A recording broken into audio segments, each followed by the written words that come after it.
Rosie Lewis. Rosie Lewis from the Australian Attorney-General, just on being legislatively active.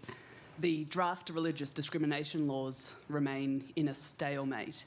You have said you're awaiting a response from the Coalition. They say they won't negotiate with you until you consider serious concerns from religious groups. So where to from here? Will you try and find a path forward with the Coalition and those religious groups? Or can you clarify, are the reforms dead in this Parliament? Well, we've said right from the start that we're looking for an enduring reform here. We're looking to give protections to staff and students in religious schools and protections to people of faith, and working on that notion of getting an enduring reform. I gave to the opposition, to Mr Dutton and Senator Cash back in March, the bills that we hope to bring to the Parliament. We are still awaiting a response from the opposition.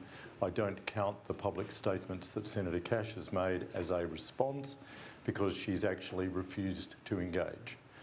We're waiting for line-by-line type of engagement. That's what normally should occur.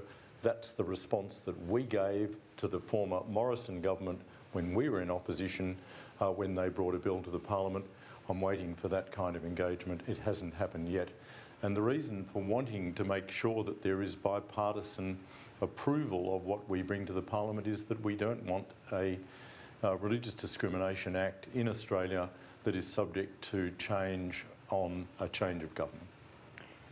Assuming that you don't get the line-by-line response without responding to the religious groups, is it your judgment it is just too difficult?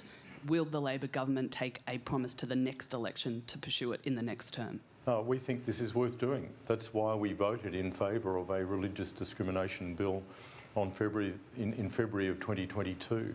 That's why we moved amendments to that bill, some of which were successful because Liberal members of Parliament in the Morrison government crossed the floor. This is an unfinished project. Ben Westcott.